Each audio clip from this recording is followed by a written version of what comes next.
Photosynthesis in higher plants. देखो सबसे पहले प्लांट फिजियोलॉजी, इसके फादर कौन थे? तो प्लांट फिजियो के फादर है हमारे स्टीफन हेल्स साहब। कौन? Stephen Hales. ठीक है, ओके। दूसरी बात कि जब हम इसके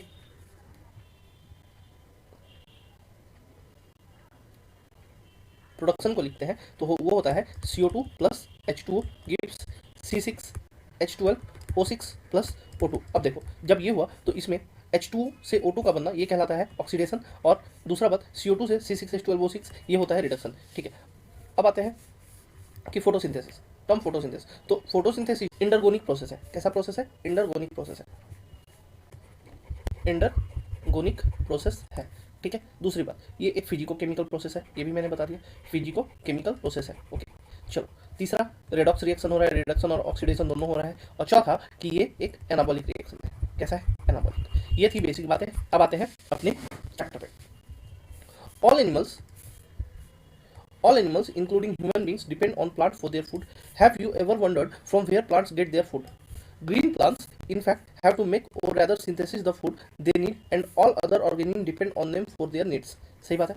Green plants carry out photosynthesis of physicochemical process by which they use light energy to derive the synthesis of organic compounds. ये organic compound क्या है हमारा? ये है ग्लूकोज, स्टार्च और फिर उससे स्टार्च से ग्लूकोज। चलो, ultimately all living forms on earth depend on sunlight for energy.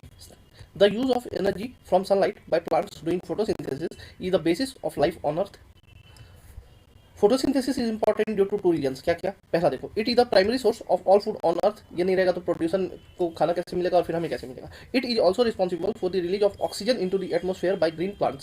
सही बात है, CO2 plus. What would happen if there were no oxygen to breathe? This chapter focuses on the structure of the photosynthesis machinery and the reactions that transform the light energy into chemical energy. क्या बन रहा है? Light energy को transform कर रहा है किसमें? Chemical energy में। चलो, व्हाट डू वी नो? अब आता है चैप्टर इंपॉर्टेंट। देखो, let us try find already know about photosynthesis. Some simple experiments you may have done in the earlier classes have shown that chlorophyll green pigment of the leaf, light and ये तो एक component हुआ, दूसरा light हुआ और तीसरा CO2 हुआ, are required for photosynthesis to occur. अगर ये है तो फोटोसिंथेसिस होगा, ये नहीं है तो फोटोसिंथेसिस नहीं हो। You may have carried out the experiment to look for starch formation in two leaves. A variegated leaf क्या होता है? Variegated leaf हमें दिखाता है कि essentiality of chlorophyll, क्योंकि इसमें क्लोरोफिल एब्सेंट होते हैं। essentiality of chlorophyll. ओके, चलो। और a leaf that was partially covered with black pepper. अच्छा, ब्लैक पेपर से हमें क्या पता चलता है? कि एसेंशियलिटी ऑफ सनलाइट। ये क्वेश्चन नीट में आया हुआ है कि किसे क्या पता चलता है, तो ब्लैक पेपर हमें ये दिखाता है कि एसेंशियलिटी ऑफ सनलाइट क्या है, क्योंकि अगर ब्लैक पेपर से ढक दिया गया तो सनलाइट नहीं मिला ना, और अगर सनलाइट नहीं मिला तो फिर फोटोसिंथेसिस रुक गया था। And one that was expose to light on testing these leaves for starch. किसके लिए? स्टार्च के लिए। It was clear that photosynthesis occurred only in the green parts of the leaf in the presence of light. कोई दिक्कत? Main point इस page का ये है कि variegated leaf essentiality of chlorophyll को दर्शाता है और वहीं पे black pepper essentiality of sunlight को दर्शाता है। चलो,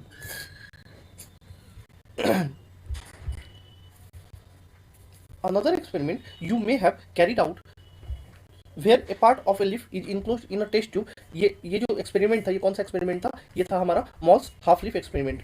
malls half leaf experiment. Okay, चलो।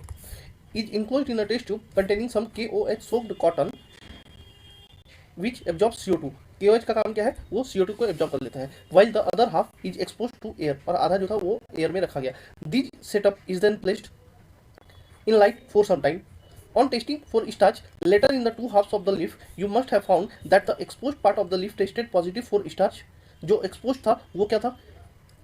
उसमें स्टार्च प्रेजेंट था, यानी कि वहाँ भोजन बन रहा था, while the portion that was in the tube tested negative. जो अंदर था उसमें नहीं बना था। This showed that CO2 was required for photosynthesis. क्योंकि उसमें तो CO2 सोख कर लिया था ना, KOH डाल दिया तो वो CO2 को सोख कर लिया। Can you explain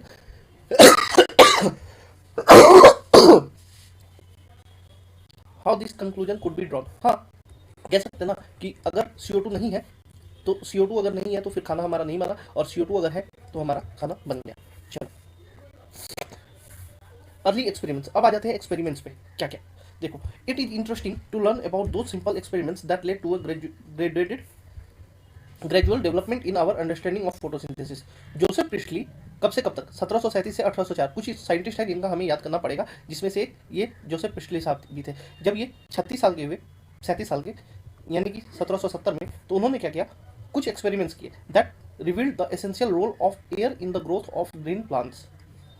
किसमें, ग्रीन प्लांट में रोल ऑफ एयर क्या है ये बताने वाले साइंटिस्ट कौन थे, तो वो थे हमारे प्रिस्टली साहब। Role of air, okay. You may recall discovered oxygen in 1774, यानी कि ऑक्सीजन को डिस्कवर कौन किया, तो प्रिस्टली साहब ने किया।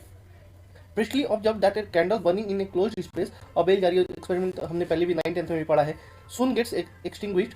Similarly a mouse could soon suffocate in a closed space, सही बात है, उसे ऑक्सीजन नहीं मिलेगा। He concluded that a burning candle और an animal that breathe the air both somehow damage the air. वो ऑक्सीजन ले रहा है, उसको कुछ देर के बाद बंद इसमें डब्बे में ऑक्सीजन नहीं मिलेगा, उधर से अगर कैंडल जल रहा है तो वो वहाँ का सारा ऑक्सीजन को यूज कर ले रहा है, तो वहाँ पे भी ऑक्सीजन नहीं।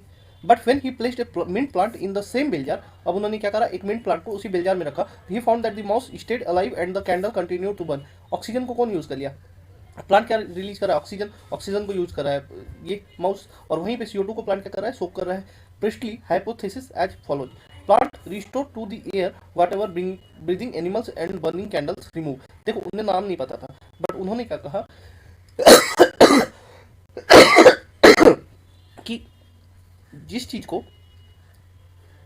प्लांट रिलीज कर रहा है उसे एनिमल यूज कर रहा है, और जिस चीज को एनिमल रिलीज कर रहा है उसे प्लांट यूज कर रहा है, और इस तरह से वहां पे दोनों को अपनी अपनी जरूरत की चीजें मिल जा रही हैं, तो उन्हें कोई नुकसान नहीं हो रहा है। ओके, चलो। Can you imagine how Priestley would have conducted the experiment using a candle and a plant? Remember, he would need to rekindle the candle to test whether it burns after a few days. How many different ways can you think of to light the candle without disturbing the setup? इसके अलावा तो कोई वे नहीं है ना। चलो अब आते हैं यूजिंग अ सिमिलर सेटअप, यही सेम सेटअप यूज किया किसने, प्रिस्टली ने, but by placing it once in the dark and once in the sunlight. ठीक है, वंस इन द डार्क, एक बार धूप में रखा, एक बार सनलाइट में रखा। किसने, जैन इंगेनहाउस ने। और जब इंगेनहाउस ने इस एक्सपेरिमेंट को सनलाइट और इसमें करा ना, तो एक अमेजिंग चीज उसे मिली, क्या कि sunlight is essential to the plant process that somehow purifies the air fouled by the burning candles और ब्रीदिंग एनिमल्स। सनलाइट जो है वो उसे कन्वर्ट कर देता है, प्लांट प्रोसेस को वो कन्वर्ट कर देता है, जो कि एनिमल जो है वो रिलीज करता है, यानी कि CO2 को सनलाइट के कारण कुछ ना कुछ तो ऐसा होता है कि वहाँ पे सारा कुछ रह जाता है। Ingenhousz is in an elegant experiment with an aquatic plant, उस एक्वेटिक प्लांट का नाम क्या है, हाइड्रिला है। क्या है, hydrilla. So that in bright sunlight small bubbles were formed around the green parts while in the dark they didn't. क्या कि अगर सनलाइट मिला तो बबल्स फॉर्म हो रहे हैं, लेकिन ग्रीन पार्ट के, और वहीं अगर उसको हम अंधेरे में रखते हैं तो कुछ भी फॉर्म नहीं होता। अच्छा, उसके बाद में उसने कहा कि ये तो, अरे बाबा ये तो ऑक्सीजन है। ठीक है, जिसे प्रिस्टली ने पहले ये किया था उसने भी सेम कहा कि अरे हाँ ये तो ऑक्सीजन ही है। तो hence he showed that it is only the green part of the plant that it was not until about 1854। देखो अभी हमने बात करी थी उसकी कितनी, 1774 में, अब आया 1854, सोच रहे हो मतलब 100 साल बीतने को आया भाई। दैट जेवी सैक्स, ठीक है, जूलियन वॉन सैक्स provided evidence for production of glucose when plants grow. इसने क्या कहा कि ग्लूकोज का प्रोडक्शन कैसे होगा। अच्छा देखो, अभी मैंने तुमसे बात करी थी इंगेनहाउस के बारे में, उसने क्या कहा था, एसेंशियलिटी ऑफ सनलाइट। तो इसको याद कैसे रख सकते हो, देखो इंजन है, इंजन हाउस क्या है, इंजन हुआ। ओके, अब अगर इंजन को, ट्रेन के इंजन को जलाते हैं तो क्या होता है, उसका लाइट जलता है ना सबसे पहले। तो ये जो लाइट जल रहा है, तो इससे तुम याद रख सकते हो एक तरीके से कि जेन इंजन है, इसने क्या कहा था कि लाइट का एसेंशियलिटी को बताया था। ठीक है, अब चलो, तो अब ये जेवी सैक्स, जूलियन वॉन सैक्स ने क्या कहा कि ग्लूकोज की एविडेंस किस चीज़ का दिया कि प्रोडक्शन ऑफ ग्लूकोज होता है जैसे जैसे प्लांट ग्रो करता है। ये देखो जेवी सैक्स है, सैक्स में क्या है, सच्चा है, SACH, सच। तो सच कैसा होता है, सच हमेशा मीठा नहीं होता है, सच हमेशा मीठा नहीं होता है, लेकिन अगर उसे हम सही वे में ट्रीट करें तो वो कैसा होगा, मीठा होगा, है ना। अगर रियलिटी में उसे एक्सेप्ट करें तो वो कैसा होगा, मीठा होगा। और मीठा क्या होता है, तो मीठा शुगर होता है, और शुगर क्या होता है, तो ग्लूकोज होता है। समझ आ रही है बात। तो इस तरह से याद रख सकते हो कि सच, सेक्स, जूलियन वॉन सैक्स, सच, और मीठा, तो मीठा से glucose. Okay, he is later studied showed that the green substance in plants, chlorophyll as we know it now, is located in special bodies later called chloroplast. Chlorophyll कहाँ होता है, क्लोरोप्लास्ट में होता है। क्लोरोप्लास्ट कहाँ होता है? मीजोफिल सेल में होता है। मीजोफिल क्या है? लीफ का एक पार्ट है within plant cells. He found that the green parts in plant is where glucose is made, कहाँ पे? क्लोरोफिल में। And that glucose is usually stored as starch, ठीक है, किस फॉर्म में स्टोर हुआ? स्टार्च के फॉर्म में। Now consider the enterprising experiment done by T.W. Engelmann. किसने किया? अब आ गए हमारे एंजल साहब। एंजल साहब कब से कब तक? 1843 से 1909, याद मत रखना, काम नहीं आएगा। Using a prism he split light into its spectral component and then illuminated a green alga Cladophora. देखो क्या था ना कि इनको एक गाना इन्होंने सोच रखा था कि ये गाना आगे अगर आया तो बहुत चलेगा। कौन सा पता है? शीशे सा उम्र प्यार का आखिर भी साथ क्या, ठीक है। तो ये जानते थे कि शीशा टूटेगा, है ना।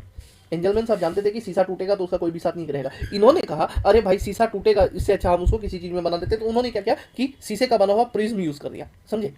एंजलमैन ने क्या बात पता है कि प्रिज्म टूटता है तो सॉरी, अब तुम्हें पता है कि प्रिज्म क्या करता है? तो लाइट को 7 कंपोनेंट पार्ट में तोड़ देता है। तो अच्छा, एक और बात कि उन्होंने क्या यूज किया? क्लैडोफोरा यूज किया। क्लैडोफोरा क्या है? ग्रीन अलगी है। Placed in a suspension of aerobic bacteria. कहाँ पे रखा? एरोबिक बैक्टीरिया के क्लस्टर्स में। The bacteria were used to detect this site of O two evolution. जाहिर सा बात है यार, बैक्टीरिया क्या करता है? ऑक्सीडाइज करता है ना। He observe that the bacteria accumulated mainly in the region of blue and red light. ये अभी हम लोग एब्जॉर्प्शन और एक्शन स्पेक्ट्रम देखेंगे तो वहां पता चलेगा। ऑफ द स्प्लिट स्पेक्ट्रम, ठीक है। A first action spectrum of photosynthesis was thus described. It resembles रफली the absorption spectra of chlorophyll A and chlorophyll B. अब यहाँ से इंपॉर्टेंट पॉइंट हमारा चालू होता है। अभी तक जो हमने पढ़ा वो ये था, प्रिस्टली साहब ने क्या किया? ऑक्सीजन का इवोल्यूशन बताया, ठीक है। उसके बाद इंजन हाउस साहब आए, उन्होंने क्या कहा?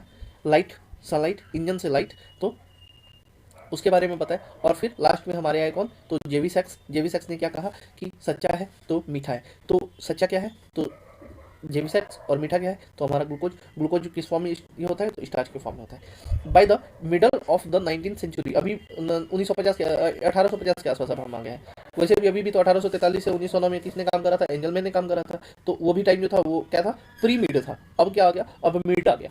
The key features of plant photosynthesis were known, namely that plants could use light energy to make carbohydrates from CO2 and water. The empirical equation representing the total process of photosynthesis for oxygen evolving organism was then understood as कैसे? CO2 plus H2O लिए, इसे क्या बना? तो CH2O, यानी कि इसके आगे अगर हम 6 टाइम्स कर दो तो C6H12 O6 बनाना, और इसे निकला क्या? तो हमारा O2 इवॉल्व हो गया।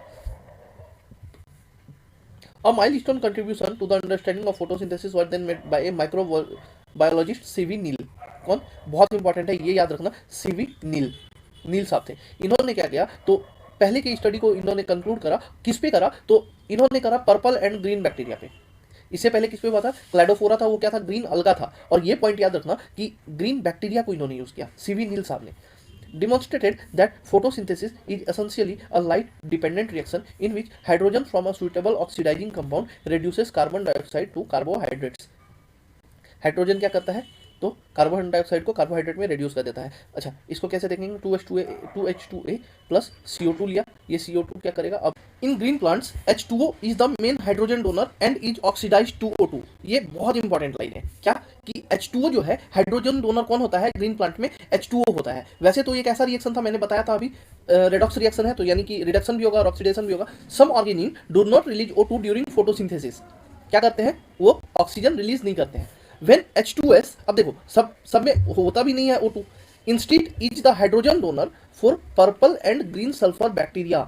समझ आ रहा है बच्चों कि जिनमें O2 नहीं होगा, ठीक है, जिनमें H2S जो है वो हाइड्रोजन डोनर होगा H2O की जगह, तो वहां पे तुम्हारा O2 तो जाहिर सा बात है ना कि रिलीज नहीं होगा।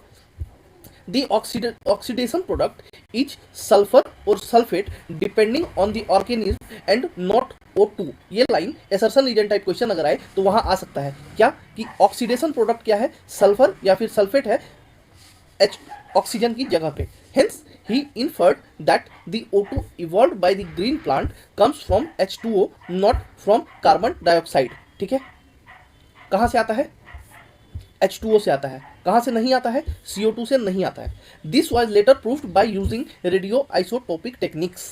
ऑक्सीजन जो है वो रेडियो आइसोटोप ऑक्सीजन ले लिया गया और उसके बाद में इसे प्रूफ कर दिया गया। तो अगर मैं तुमसे ये कहूं अगर मैं तुमसे ये कहूं कि रियल डिस्कवरी ऑफ फोटोसिंथेसिस किसने किया था, तो वो किया था इंगेनहॉस साहब ने। किसने किया था? इंगेनहॉस साहब ने, ठीक है। और ये जो अभी हम लोग पढ़ रहे हैं, ये हम लोग किसके बारे में पढ़ रहे हैं? ये किसने दिया था? ये वैन नील ने दिया था, वन नील ने दिया था। तो अब आते हैं the correct equation. C6CO2 plus 12H2O लो, तो C6H12O6 plus 6H2O plus 6O2 ये हमारा निकल जाएगा। इसमें कोई दिक्कत है तो बताओ, नहीं है तो बताओ। चलो, अब अगर मैं इसका एक इक्वेशन लिख दूं ये तुम्हें दिखाते हुए कि देखो होता क्या है कि 6CO2 है,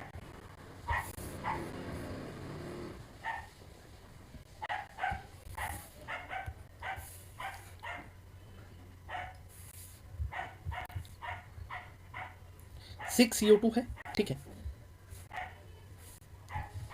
6CO2 प्लस 12H2O। अब इससे जो है ना, जब हमारा बनता है तो कार्बन जो है वो तो कार्बन से ही आता है, ओके। H12 जो है वो H2 से ही आएगा क्योंकि और नहीं है। अच्छा, ये जो ऑक्सीजन बचा ना, इसमें से 6 ऑक्सीजन कहाँ चले जाते हैं? C6H12O6 में चले जाते हैं। बाकी 6 ऑक्सीजन कहाँ चले जाते हैं? तो वो 6H2O में चले जाते हैं। और टोटल कितने हैं? 24 H2 ऑक्सीजन है ना, तो 6O2 हमारा बाई प्रोडक्ट के रूप में फॉर्म हो जाता है।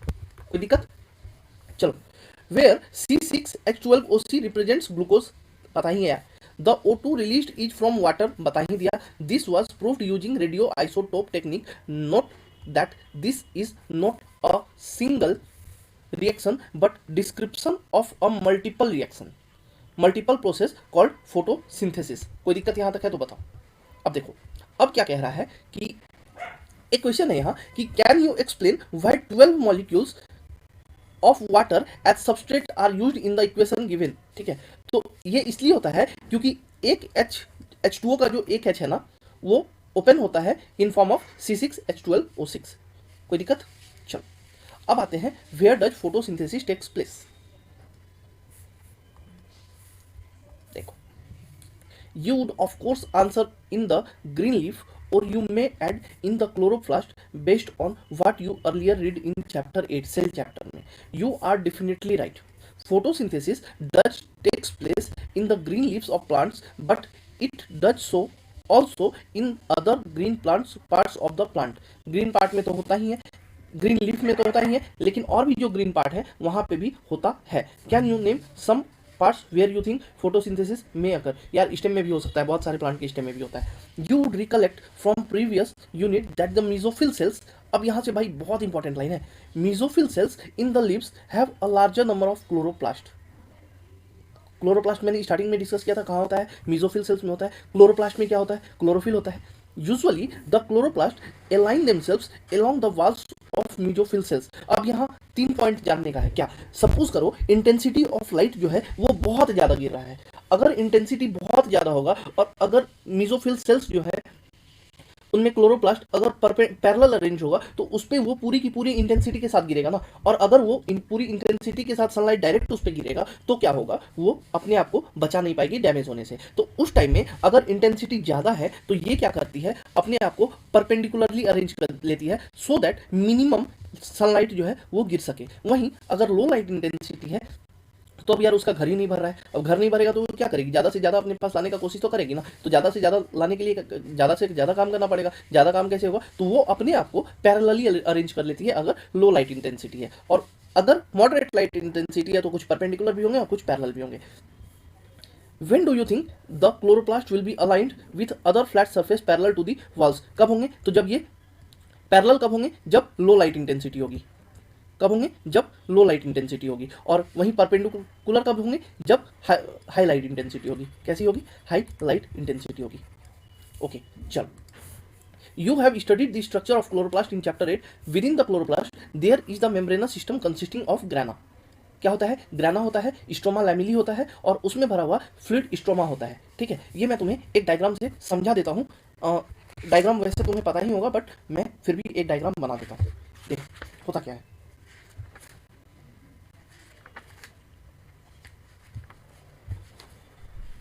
ये देखो, ये क्लोरोफिल है। एनसीईआरटी में यह डायग्राम दिया हुआ है। मैं एनसीईआरटी के ही डायग्राम को समझाने की कोशिश कर रहा हूँ। ओके, तो देखो ये हमारा आउटर मेम्ब्रेन, सबसे बाहर वाला जो होता है वो होता है आउटर मेम्ब्रेन, और ये जो आउटर मेम्ब्रेन होती है ना, इसमें हमारा ये परमिएबल होती है। कैसी होती है? Outer membrane is permeable. अब ये परमिएबल क्यों होती है? ये परमिएबल होती है क्योंकि इनमें प्रेजेंट होता है पोरिन्स नाम का प्रोटीन, और अगर पोरिन्स प्रेजेंट है तो वो उसे परमिएबल बना देता है। ओके, अब आते हैं सेकेंड स्ट्रक्चर जो है वो है हमारा, चूंकि ये क्लोरोप्लास्ट डबल मेम्ब्रेनस है तो सेकेंड स्ट्रक्चर जो है वो हमारा कैसा है, वो इससे कम परमिएबल होता है। ये इनर मेम्ब्रेन होता है सेकेंड वाला, और ये उससे कम परमिएबल होता है। ओके, अब आते हैं, देखो इसके अंदर क्वाइंस लाइक स्ट्रक्चर में बहुत सारे थाइलेकोइड मेम्ब्रेन प्रेजेंट होते हैं। क्या होते हैं? Thylakoid membrane. और जब ये ढेर सारे थाइलेकोइड मेम्ब्रेन एक जगह इकट्ठे हो जाएंगे ना, तो वो क्या कहलाते हैं? वो कहलाते हैं हमारे ग्रैना। क्या कहलाते हैं? ग्रैना। ओके, चलो ये तो एक ग्रैना हो गया, उसी तरह दूसरा ग्रैना भी होगा, है ना। और जब ये दो ग्रैना है, इनको जोड़ने वाला जो स्पेस होता है इसे हम कहते हैं स्ट्रोमा लैमिली। क्या कहते हैं? दो ग्रैना को जोड़ने, देखो कंफ्यूजिंग है, ठीक है, दो है ग्रैना और उसे जोड़ने वाला जो है वो है स्ट्रोमा लैमिली। चूंकि इसका नाम स्ट्रोमा लैमिली इसलिए पड़ा क्योंकि अंदर का जो बाकी का है ना, वो क्या कहलाता है? वो फ्लूइड भरा हुआ जो मैट्रिक्स है, इसे हम कहते हैं स्ट्रोमा। यहां तक कोई दिक्कत नहीं है। चलो अब देखो, इसके बाद इसमें कुछ राइबोसोम्स भी प्रेजेंट होते हैं। क्या होते हैं? राइबोसोम्स। अब ये राइबोसोम्स जो प्रेजेंट होंगे ना, ये कैसे होंगे? ये 70S राइबोसोम्स होंगे। कैसे होंगे? 70S राइबोसोम्स, यानी कि प्रिमिटिव टाइप ऑफ राइबोसोम्स होते हैं, इसीलिए इसे हम लोग प्रोकैरियोट से मिलता हुआ कहते हैं। क्लोरोप्लास्ट का जो ये 70S राइबोसोम है, ये इसे दिखाता है कि it is similar to prokaryotes. इसके अलावा कुछ इसमें क्या होंगे? तो स्टार्च ग्रैन्यूल्स भी होंगे, कुछ स्टार्च ग्रैन्यूल्स होंगे, कुछ लिपिड ड्रॉपलेट होंगे। एंड इसके अलावा एक जो बहुत इंपॉर्टेंट पार्ट है वो है कि इसमें प्रेजेंट होता है एक डबल स्ट्रैंडेड डीएनए, और वो भी कैसा? तो circular double stranded DNA is present inside, circular double stranded DNA is present inside chloroplast. Okay, ये बात समझ आ गई। अच्छा, अब देखो इसके अलावा जो एनसीईआरटी ने मेंशन नहीं कर रखा है ना, वो होता है क्वांटासोम्स। अब तुम कहोगे क्वांटासोम्स क्या होते हैं? तो ये जो तुम्हें ग्रैना थैलेकोइड मेम्ब्रेन दिख रहा है ना, इस थैलेकोइड मेम्ब्रेन के बीच में जो तुम्हारा ये स्ट्रोमा लैमिली है, इसके ऊपर में प्रेजेंट होते हैं कुछ पिगमेंट्स। क्या प्रेजेंट होते हैं? कुछ पिगमेंट्स प्रेजेंट होते हैं, और ये जो पिगमेंट्स प्रेजेंट होते हैं इसे हम कहते हैं क्वांटासोम। क्या कहते हैं? क्वांटासोम।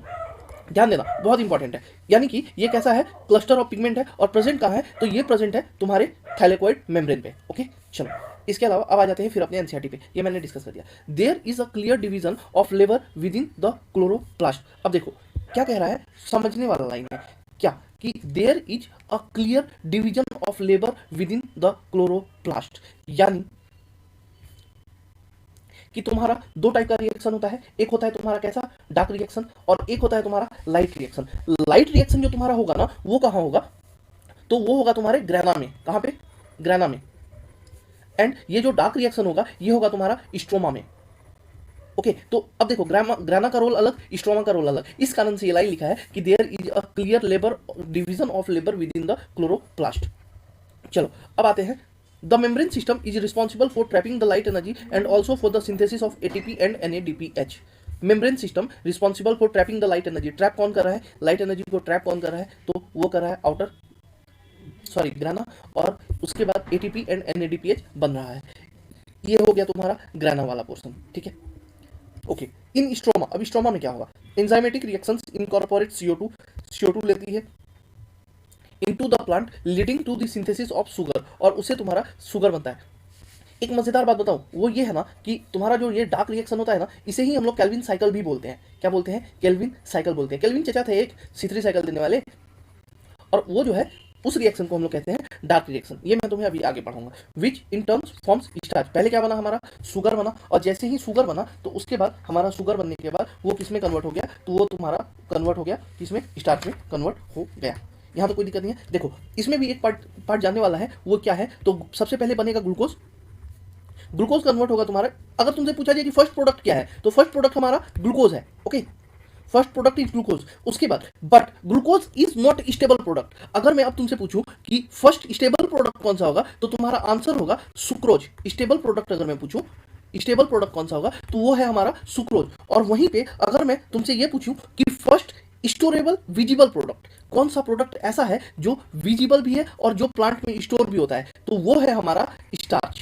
क्या है? वो है हमारा स्टार्च, यानी कि ग्लूकोज कन्वर्ट हुआ किसमें, स्टार्च में, बट ग्लूकोज से बना क्या, सुक्रोज, और सुक्रोज से देन बना हमारा स्टार्च। कोई दिक्कत नहीं है। चलो, the former set of reactions since they are directly light driven are called light reaction. Light reaction हमने किसको कहा, तो ट्रैपिंग ऑफ लाइट एनर्जी, और उससे एटीपी एंड एनएडीपीएच के बनने को हमने कहा light reaction. The latter are not directly light driven but are dependent on the products of light reaction ATP and NADPH. यानी कि मैं ये कह सकता हूं कि dark reaction depends on light reaction. हाँ, totally dark reaction totally depend on product form from light reaction. Hence to distinguish the latter they are called by convention as dark reaction. ये ऐसा नहीं है कि ये अंधेरे में हो रहा है इसीलिए इसका नाम डार्क रिएक्शन रखा है, नहीं, नाम इसका इसलिए रखा क्योंकि ये कॉन्ट्राडिक्टरी है किसे, लाइट रिएक्शन से, और इसीलिए जब उसका नाम लाइट रिएक्शन है वो तो हमने बाय सर्टेनिटी किया है, बट इसका नाम देने में हमें बहुत ज़्यादा सोचना पड़ा कि क्या दिया जाए, तो उन्होंने सोचा कि डार्क रिएक्शन ही नाम रख देते हैं। However this should not be construed to mean that they work in darkness or that they are not light driven। यहाँ तो कोई दिक्कत नहीं है। चलो अब आते हैं एनसीईआरटी का डायग्राम। ये मैंने बता ही दिया, आउटर मेम्ब्रेन, इसमें पोरिन्स प्रेजेंट होते हैं, इनर मेम्ब्रेन ये लेस परमिएबल होता है, ठीक है, ओके। अब एक बात जो मेरे से छूट गया था वो ये कि आउटर मेम्ब्रेन में तो जो हमारा प्रेजेंट होता है उसे हम पोरिन्स कहते हैं, और इनर मेम्ब्रेन में जो प्रेजेंट होता है इसे हम कार्डियोलिपिन्स कहते हैं, और कार्डियोलिपिन्स जो होता है वो लेस परमिएबल होता है। स्ट्रोमा लैमेली मैंने बता दिया क्या होता है, जो दो ग्राना को जोड़ता है उसे हम स्ट्रोमा लैमेली कहते हैं। ढेर सारे थाइलरकोइड बंच को हम लोग एक ग्राना कहते हैं। वहाँ क्लोरोप्लास्ट के अंदर प्रेजेंट फ्लूइड को हम स्ट्रोमा कहते हैं। राइबोसोम 70S टाइप के होते हैं, स्टार्च ग्रेन्यूल्स भी प्रेजेंट होते हैं, और उसके बाद फिर हमारा लिपिड ड्रॉपलेट भी प्रेजेंट है। ये प्रेजेंट तो होगा ही ताकि इसे शॉक से बचाया जा सके। और इसके बाद जो बहुत इंपॉर्टेंट पार्ट था वो हमने बताया था कि इसमें क्या प्रेजेंट होता है, तो double stranded circular DNA present होता है क्लोरोप्लास्ट में, ओके। अब कुछ बातें जो जानने लायक हैं वो क्या है वो देख लो। तो वो ये है कि देखो, अगर हम बात कर रहे हैं क्लोरोफिल्स का, तो सबसे पहली बात कि क्लोरोफिल सी, क्लोरोफिल कितने टाइप के, ए बी सी डी और ई, बहुत और भी होते हैं बट कुछ होते हैं जो हमें जानना चाहिए। क्लोरोफिल ए प्रेजेंट होता है किसमें, ग्रीन प्लांट्स में। क्लोरोफिल बी के बारे में भी हमें पता है। अब सबसे पहले अगर मैं बात करूं क्लोरोफिल सी की, तो ये प्रेजेंट होती है किसमें, ये प्रेजेंट होती है डाइटम्स में, और इसके साथ साथ ब्राउन अलगी में, डाइटम्स और ब्राउन अलगी में। ये बात मैंने आप लोगों को प्लांट किंगडम में भी बताया है, बट यहाँ पे भी ध्यान रख लो। अगर मैं बात करूँ क्लोरोफिल डी की, क्लोरोफिल डी कहाँ प्रेजेंट होता है, तो क्लोरोफिल डी प्रेजेंट होता है रेड एल्गी में, फाइकोएरिथ्रिन बनाने में। और इसके अलावा अगर मैं बात करूँ कुछ और पिगमेंट्स की, जैसे बैक्टीरियो क्लोरोफिल, एक है बैक्टीरियो क्लोरोफिल, तो ये प्रेजेंट होता है बैक्टीरियो क्लोरोफिल, ये प्रेजेंट होता है हमारा किसमें, ये प्रेजेंट होता है हमारा पर्पल सल्फर बैक्टीरिया में। एंड अगर मैं बात करूं बैक्टीरियो विरिडिन की, तो ये प्रेजेंट होता है किसमें, ये प्रेजेंट होता है ग्रीन सल्फर बैक्टीरिया में। समझ आया बच्चों, कोई दिक्कत, ओके। चलो ये वाला पोर्शन हमारा कंप्लीट हो गया। अब आते हैं नेक्स्ट पोर्शन पे। How many pigments are involve in photosynthesis. किसकी बात कर रहे हैं अब हम, पिगमेंट की बात कर रहे हैं कि कितने टाइप के पिगमेंट प्रेजेंट होते हैं फोटोसिंथेसिस में। तो देखो, सबसे पहले अगर मैं बात करूं, इसमें भी मैं तुम्हें कुछ एक्स्ट्रा पॉइंट बताना चाहूँगा जो एक्स्ट्रा नहीं है, बहुत इंपॉर्टेंट है। वो क्या है वो देखो, पिगमेंट की अगर मैं बात करूँ तो पिगमेंट होते हैं हमारे दो तरह के, एक होते हैं एसेंशियल पिगमेंट और दूसरे होते हैं हमारे कैसे, एसेसरी पिगमेंट। एसेंशियल पिगमेंट हम उन्हें बोलते हैं जो हमारे इलेक्ट्रॉन को ट्रांसफर करने में काम आते हैं, ठीक है। और एसेसरी पिगमेंट हम उन्हें बोलते हैं जो एनर्जी ट्रांसफर में काम आते हैं, याद रखना बच्चों, अगर मैं तुमसे पूछूं कि क्लोरोफिल ए कैसा पिगमेंट है, एसेंशियल पिगमेंट है या एसेसरी पिगमेंट है, तो तुम्हारा आंसर होगा कि chlorophyll A is accessory also and essential also. Essential इसलिए क्योंकि ये प्रेजेंट है हमारे रिएक्शन सेंटर में, except one molecule of chlorophyll A, all are accessory pigments. Except one molecule of chlorophyll A, all are accessory pigments. Okay, देखो, एक pigment जो हमारा रिएक्शन सेंटर में है वो हमारा है एसेंशियल पिगमेंट। इसके अलावा chlorophyll b, chlorophyll c, chlorophyll d and बाकी सारे जितने भी हैं वो सारे हमारे पिगमेंट किस में आ जाएंगे, वो हमारे आ जाएंगे एसेसरी पिगमेंट में। ओके, अब अगर मैं तुमसे पूछूं कि इनका सिग्निफिकेंस क्या है, इनका सिग्निफिकेंस क्या है, तो सिग्निफिकेंस है कि ये क्या करते हैं कि देखो, क्लोरोफिल ए किसी एक सर्टेन रेंज में ही लाइट एब्जॉर्ब कर सकता है, क्लोरोफिल भी एक सर्टेन, लेकिन अगर मैं सबकी बात करूं तो सबका रेंज अलग अलग है, यानी कि ये सारे लाइट को लेने की क्षमता को बढ़ाते हैं। कैसे? डिफरेंट डिफरेंट वेवलेंथ पे लाइट को एब्जॉर्ब करके, यानी कि मैं कह सकता हूं कि it widens the how many pigments are involved in photosynthesis. देखो, look at plants. Have you ever wondered why and how there are so many shades of green in their leaves, even in the same plant? We can look for an answer to this question by trying to separate the leaf pigments of any green plant through paper chromatography. एक question तो तुम्हारा यहीं से बन जाएगा कि leaf pigment को जो है सेपरेट कैसे किया जा सकता है, तो वो पेपर क्रोमेटोग्राफी के द्वारा किया जा सकता है। ओके, अ क्रोमेटोग्राफिक सेपरेशन और the leaf pigments so that the color that we see in leaves is not due to single pigment, एक ही पिगमेंट नहीं होता है भाई, but due to 4 पिगमेंट्स। कौन कौन सा? देखो, क्लोरोफिल ए, ब्राइट और blue green in the chromatogram, ये बहुत इंपॉर्टेंट है। क्या? क्लोरोफिल ए कैसा होता है? तो ब्राइट या फिर ब्लू ग्रीन होता है। क्लोरोफिल बी कैसा होता है? तो ये इन येलो ग्रीन होता है। कैसा होता है? येलो ग्रीन होता है क्लोरोफिल बी वाई जी। ठीक है। जेंथोफिल्स कैसा होता है? येलो होता है। और कैरोटिनॉइड्स कैसा होता है? येलो से लेके येलो ऑरेंज तक होता है। क्लोरोफिल ए ब्राइट और blue green, chlorophyll b yellow green, xanthophyll yellow और carotenoids yellow to yellow orange. ठीक है, चल let us now see what roles various pigments play in photosynthesis. Photosynthesis में क्या रोल किसका है, ये हम जानने का कोशिश करते हैं। बट इससे पहले हम ये जानेंगे कि ढेर सारा जो क्लोरोफिल ए है तो वो क्या है। सबसे पहले अगर मैं बात करूं क्लोरोफिल ए की, तो क्लोरोफिल ए का स्ट्रक्चर जो होता है वो होता है C55H72O5N4Mg। C55OH72O5N4Mg। यार देखो, ये क्लोरोफिल ए है। अगर क्लोरोफिल बी लेना है ना तो बस दो काम करो, पता है क्या? इसमें से 2 हाइड्रोजन को हटा दो और एक ऑक्सीजन को जोड़ दो, यानी C55H70O6N4Mg। C55H70O6N4Mg, ये हो गया हमारा कैसा? ये हो गया हमारा क्लोरोफिल बी। अच्छा, क्लोरोफिल ए के बारे में मैंने अभी तुमसे बात करी थी क्या, कि क्लोरोफिल ए का एक पिगमेंट, एक मॉलिक्यूल रिएक्शन सेंटर की तरह होता है, एंड रेस्ट सारे कैसे होते हैं? तो वो एसेसरी होते हैं, यानी chlorophyll a act as both reaction centre और essential pigment as well as accessory pigment. Okay, चलो अब आते हैं किस पे? तो अगर मैं बात करूं तुमसे क्लोरोफिल की, तो देखो क्लोरोफिल में सबसे पहले हमारा जो एक हेड होता है, क्या होता है? एक हेड होता है, और इस हेड में Mg प्रेजेंट होता है सेंटर में। Mg जुड़ा होता है नाइट्रोजन से 2 कोवैलेंट बॉन्ड से और साथ में 2 कोऑर्डिनेट बॉन्ड से। ओके, क्वेश्चन जो बता रहा हूं, क्वेश्चंस वही आएंगे, इसे याद रखना है। Mg is attached to nitrogen with 2 covalent bond and 2 coordinate bond. ऐसा इसलिए क्योंकि एक Mg को 4 नाइट्रोजन घेर के रखता है। ठीक है, 4 मेंबर है घर के, वो घर के मेन मेंबर मैग्नीशियम को प्रोटेक्शन देते हैं, 4 नाइट्रोजन। कोई बात नहीं। ओके, चलो इसके बाद ये हो गया हमारा पोरफायरिन हेड। कैसा हेड? तो पोरफायरिन हेड। अब पोरफायरिन हेड का मतलब क्या? पोरफायरिन हेड का मतलब हुआ कि इसमें तुम्हारा क्या प्रेजेंट है? इसमें प्रेजेंट है ग्लाइसिन और succinyl coenzyme A. Glycine plus succinyl coenzyme A. इसका काम ये है कि ये प्रोटोक्लोरोफिल से क्लोरोफिल बनाएगा। हेड है, ऊपर वाला पोर्शन है, कॉलिजन करेगा, अंदर जाएगा, इसीलिए कैसा होगा? तो ये होगा हमारा कैसा? ये होगा हाइड्रोफिलिक। और वहीं अगर मैं बात करूं, ये जो पूछ निकला हुआ है, ये है हमारा कैसा? ये है हमारा फाइटोल टेल। क्या है? Phytol tail. क्या है? Phytol tell.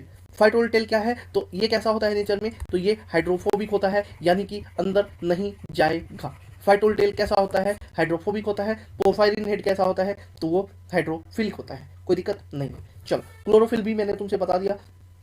क्लोरोफिल, अब आते हैं क्लोरोफिल सी पे। एक और है क्लोरोफिल सी। क्लोरोफिल सी कैसा? क्लोरोफिल सी में phytol tail is absent. Chlorophyll c में phytol tail is absent. Chlorophyll c में फाइटोल टेल इज एब्सेंट, यानी कि अगर फाइटोल टेल नहीं है, यानी इसमें क्या नहीं है? तो हाइड्रोफोबिक पार्ट नहीं है। और अगर हाइड्रोफोबिक पार्ट इज एब्सेंट तो क्लोरोफिल सी कैसा होगा? तो it is water soluble.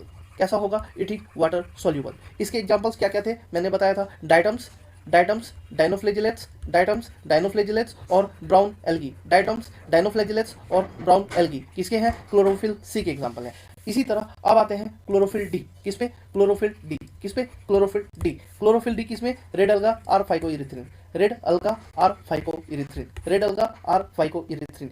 Chlorophyll e भी होता है, बैक्टीरियो क्लोरोफिल भी होता है, ऐसे बहुत सारे होते हैं, बट छोड़ दो। ये मैंने बात की मेन क्लोरोफिल की। इसके अलावा जो है वो है एक और क्या है? वो है हमारा कैरोटीनॉइड्स। क्या है? कैरोटीनॉइड्स। क्या है? कैरोटीनॉइड्स। कैरोटीनॉइड्स क्या होता है? तो it is a universal pigment, it is a universal pigment of oxygenic photosynthetic organism. कैसा? जो भी ऑर्गेनिज्म ऑक्सीजेनिक फोटोसिंथेसिस करेगा उसमें कैरोटीनॉइड पाया जाएगा। ओके, अब देखो तुम्हें एक बात पता होगा क्या कि मेनली ऑटम सीजन में क्या होता है, तो पिगमेंट जो है वो कैसा हो जाता है? वो येलो पड़ जाता है। कैसा होता है? येलो पड़ जाता है। तो वो येलो क्यों पड़ता है? तो अगर सपोज करो लाइट नहीं मिली, ठीक है, तो जब लाइट नहीं मिलेगी तो उस सिचुएशन में क्या होगा? तो उस सिचुएशन में क्या होगा? तो हमारा क्या बन जाएगा? हमारा कैरोटीनॉइड सिंथेसिस हो जाएगा, और कैरोटीनॉइड जैसे ही सिंथेसिस होगा ये क्या करेगा? प्लांट को येलोइश बना देगा, प्लांट लीफ को येलोइश बना देगा। कोई दिक्कत है? यानी कि अच्छा एक और पॉइंट, कैरोटीनॉइड कैसा है? तो carotenoid is a derived lipid. कैसा है? Derived lipid. अगर मैं बात करूं बना हुआ किसका होता है, तो it is made up of isoprene units. किसका? Isoprene units. कोई दिक्कत नहीं है? चलो, अब अगर मैं बात करूं कि ये कैसा होगा, वाटर सॉल्यूबल होगा या वाटर इनसॉल्यूबल होगा, तो it is water insoluble, it is water insoluble because इसमें hydrophilic part present, hydrophobic part present होता है। कोई दिक्कत? चलो ओके, अब हम आते हैं, अब हम आते हैं किस पे? कैरोटीनॉइड्स के टाइप पे, कैरोटीनॉइड्स के टाइप पे। तो देखो इसमें बस नाम लिख दिया, लेकिन नाम के साथ हमें थोड़ा सा तो जानना पड़ेगा ना यार, अगर आ जाए तो। कैरोटीनॉइड्स कैसे? तो कैरोटीनॉइड्स दो टाइप के, एक हमारा कैरोटीनॉइड जो है वो कौन सा है? It is carotene. क्या है? कैरोटीन। क्या है? कैरोटीन। दूसरा क्या है? वो है ज़ैंथोफिल, ज़ैंथोफिल, ज़ैंथोफिल। कैरोटीनॉइड का पार्ट कैरोटीन और ज़ैंथोफिल। कैरोटीन में बस सी और कार्बन और हाइड्रोजन प्रेजेंट होता है, वहीं ज़ैंथोफिल में कार्बन, हाइड्रोजन और ऑक्सीजन तीनों प्रेजेंट होते हैं। एक एग्जांपल दूं, एक मजेदार एग्जांपल जो तुम्हें पता होगा, कौन सा पता है? गाजर खाते हो ना भाई, खरगोश हो ना, बहुत सारे लोग खरगोश की तरह तेज भागते होंगे, तो उनमें क्या पाया जाता है? उनमें पाया जाता है लाइकोपिन, पाया जाता है लाइकोपिन। यानी कि इसमें क्या प्रेजेंट होता है? इसमें प्रेजेंट होता है बीटा कैरोटीन। क्या प्रेजेंट होता है? Beta carotene. और ये बीटा कैरोटीन जो है ये क्या है? तो it is precursor, precursor of vitamin A होता है। कोई दिक्कत? चलो, अब अगर मैं बात करूं ज़ैंथोफिल, बस इतना याद रख लो कि इसमें सी एच और एक ओ भी प्रेजेंट होता है। इसका जो मेन एग्जांपल है वो है क्या? Lutein. Lutein is a xanthophyll, lycopene is a carotene. Lutein is a xanthophyll, lycopene is a carotene. इसीलिए इसीलिए ऑटम में कलर का लिफ्ट जो है वो किसके कारण होता है? लीफ का कलर ऑटम में किसके कारण आता है? तो वो आता है इसी ल्यूटिन के कारण, यानी कि वो आता है इसी ज़ैंथोफिल के कारण। कोई दिक्कत? चलो, ये हो गया हमारा कैरोटीनॉइड्स, ज़ैंथोफिल्स, यानी कि मैंने तुमसे चारों डिस्कस कर लिया। ओके, अब आते हैं अपने फिर से एनसीईआरटी वाले मुद्दे पे। क्या है एनसीईआरटी भैया? आओ चलो देखो। ज़ैंथोफिल हो गया, कैसा होगा? येलो होगा। कैरोटीनॉइड कैसा होगा? ये भी येलो टू येलो ऑरेंज होगा। Okay, let us now see what roles various pigment play in photosynthesis. किसका क्या रोल है? तो pigments are substances that have an ability to absorb light at specific wavelengths. अब मैं अभी तुमसे डिस्कस करने लग जाऊंगा एक्शन स्पेक्ट्रम और एब्जॉर्प्शन स्पेक्ट्रम, इसीलिए एनसीईआरटी का पेज नंबर, एनसीईआरटी का पेज नंबर 210 इसे खोल के रखना। एनसीईआरटी का पेज नंबर 210, इसमें मैं तुमसे अभी ये 3 डायग्राम खोल के रखूंगा, या जिन्हें नहीं पता है, जिनके पास एनसीईआरटी नहीं है, जो भी ट्रैवल कर रहे हो, कुछ भी कर रहे हो, सुन रहे हो, वो बस सुनते जाना। मैं एक एक चीजें तुम्हें बता दूंगा, तुम्हारा क्लियर हो जाएगा, तुम्हें दिक्कत नहीं होगी, बस सुनते जाना, अच्छे से सुनते जाना। अब आते हैं, pigments are substances that have an ability to absorb light at specific wavelength. क्या भैया? स्पेसिफिक वेवलेंथ, यानी कहना क्या चाहते हो? अरे बता तो दो। Can you guess which is most abundant plant pigment in the world? ये तुम अधीर बालकों को तो पता ही होगा, कौन सा है? अरे भैया क्लोरोफिल ए है। Let us study the graph showing the ability of chlorophyll a pigment to absorb light of different wavelengths. चलो, यानी कि सबसे पहले देखते हैं किसके बारे में? सबसे पहले देखते हैं क्लोरोफिल ए का एब्जॉर्प्शन स्पेक्ट्रम। आओ भैया दिखा दो, इतना इंसिस्ट करोगे तो देख ही लेंगे ना। देखो क्या है क्लोरोफिल ए, है ना? क्लोरोफिल ए किस लाइन से दिखाया गया है? ग्रीन लाइन से दिखाया गया है, ठीक। क्लोरोफिल बी किस लाइन से दिखाया गया है? तो क्लोरोफिल बी किस लाइन से दिखाया गया है, बताओ बताओ। हाँ बताओ बताओ। देखो इसमें तुम्हें ना एक डाउट आएगा, पता है क्या? वो डाउट ये आएगा कि जो पहले वाला एनसीईआरटी था ना, उसमें जिसको क्लोरोफिल ए दिया गया है उसे नए वाले एनसीईआरटी में क्लोरोफिल बी दिया गया है, ठीक है। तो देखो क्लोरोफिल, अगर तुम पुरानी एनसीईआरटी दे तो वैसे जो अभी वाली है उसे ही फॉलो करना। तो क्लोरोफिल ए जो है ना, उसका पीक आ रहा है मैक्सिमम पे, ठीक है। तो मैं ये कह सकता हूँ कि सबसे पहले मैं बात इसे दो पार्ट में तोड़ देता हूँ यार, VIB GYOR, ठीक है। तो एक पिक हमारा आता है ब्लू रीजन में, एक पिक आता है हमारा रेड रीजन में। तो जो पिक हमारा ब्लू रीजन में आता है उसमें अगर तुम देखोगे तो तुम्हारा क्लोरोफिल ए जो है वो सबसे पीक पे है, यानी कि मैं ये कह सकता हूँ कि chlorophyll a absorbs blue light, absorbs blue light less than b, क्योंकि जो लाइट एब्जॉर्ब होगा वो लाइट सबसे कम एमिट होगा, जिसका मैक्सिमम एब्जॉर्प्शन हो जाएगा, वो भैया बाहर कहाँ से निकल पाएगा, समझ रहे हो? महाभारत में क्या हुआ था, घेर लिया था ससुरा चारों तरफ से, तो कहाँ से निकल पाया, मर गया ना अभिमन्यु, तो उसी तरह वो बाहर ही नहीं आ पाएगा, ठीक है। अच्छा अब चलो, एक और बात जो देखने लायक है वो ये है कि कैरोटीनॉइड का दो पिक एक ही जगह पे लगभग है, ठीक है। और तीसरी बात कि दो पिक तो बने हैं, एक पिक बना है बड़ा और एक पिक बना है छोटा, यानी कि कैरोटीनॉइड का दो पिक, ठीक है, वो आसपास ही होता है। क्लोरोफिल ए का भी दो पिक और उसका पिक सबसे बड़ा, उसका पिक सबसे बड़ा एक जगह पे, और एक ब्लू रीजन में, और रेड रीजन में उसका पिक किसे छोटा, तो क्लोरोफिल बी से छोटा। कहना क्या चाहते हो भैया, ये सब तो बता दिए, थोड़ा हमको बता भी तो दो। तो देखो कहना ये चाहता है कि can you determine the wavelength eight which chlorophyll A shows the maximum absorption, कौन से वेवलेंथ पे मैक्सिमम एब्जॉर्प्शन शो कर रहा है क्लोरोफिल। तो अरे भाई इतना सिंपल सा क्वेश्चन है, जहां पे मैक्सिमम पीक आ रहा है एब्जॉर्प्शन का वही तो होगा, तो यानी कि कौन सा है, ब्लू रीजन।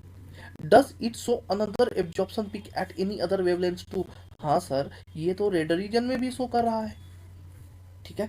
तो इन दोनों रीजन में ये क्या करता है, तो मैक्सिमम लाइट को एब्जॉर्ब कर लेता है। अब चलो अब चल जाते हैं फिगर नंबर 2 पे, चलो भाई तुमको भी देख लेते हैं। फिगर नंबर 2 हमको बता रहा है किसके बारे में, तो ये हमें बता रहा है फोटोसिंथेसिस के रेट के बारे में, यानी कि ये बता रहा है कि जितना लाइट एब्जॉर्ब हुआ, किसी चीज को रोके हो, अभिमन्यु को रोके हो, इतना सारा सेना लगाए हो, तो इतना सारा सेना लगाने का कोई एक्शन भी तो दिखना चाहिए ना।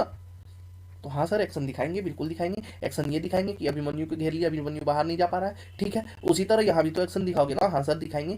एक्शन ये दिखाएंगे कि जितना ज़्यादा रेट ऑफ जितना ज़्यादा लाइट एब्जॉर्ब होगा उतना ज़्यादा फोटोसिंथेसिस होगा। कहना क्या चाहते हो भाई, तो कहना ये चाहते हैं कि रेड रीजन, फिर ब्लू रीजन और फिर ग्रीन रीजन में एक्शन स्पेक्ट्रम का सीक्वेंस ये होता है कि रेड में सबसे ज़्यादा, फिर ब्लू में, और सबसे लास्ट में ग्रीन में। दूसरी बात कहीं ना हम ये चाहते हैं सर कि फोटोसिंथेसिस जो होता है वो डायरेक्टली प्रोपोर्शनल होता है किसके, रेट ऑफ O2 इवॉल्व के। कोई दिक्कत? ओके चलो अब आ जाओ तीसरी बात क्या। Now look at figure 13.3 showing the wavelength at which maximum photosynthesis occurs in a plant. देख लिए, can you see that the wavelength at which there is a maximum absorption by chlorophyll A that is in the blue and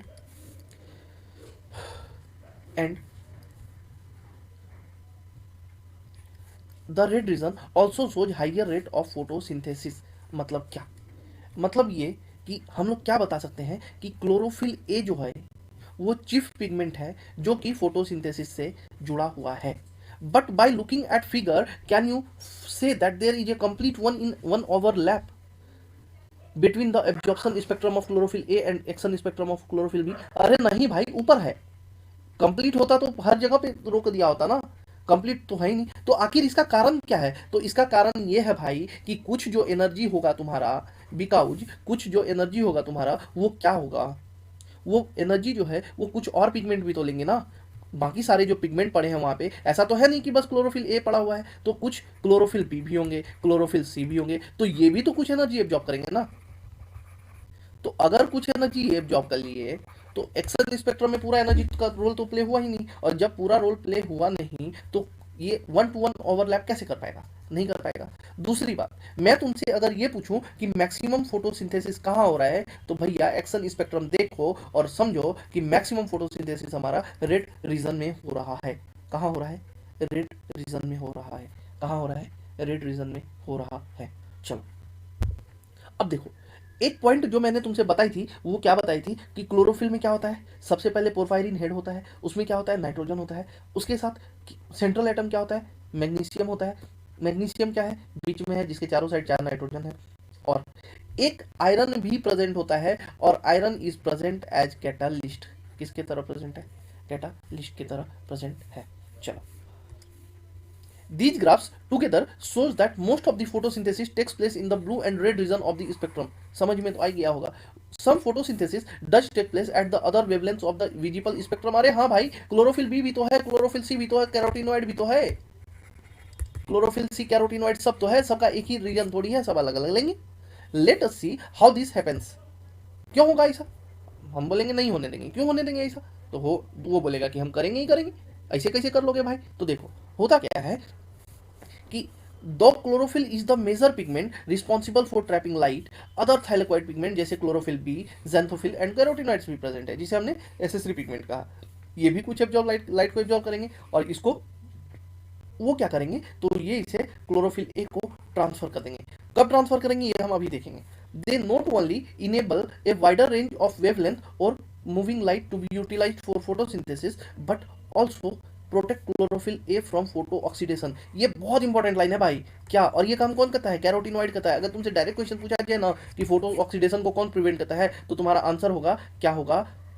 chlorophyll A को photo oxidation होने से कौन बचाता है? तो वो बचाता है हमारा कैरोटीनॉइड बाबा। यहाँ तो कोई दिक्कत नहीं है। चलो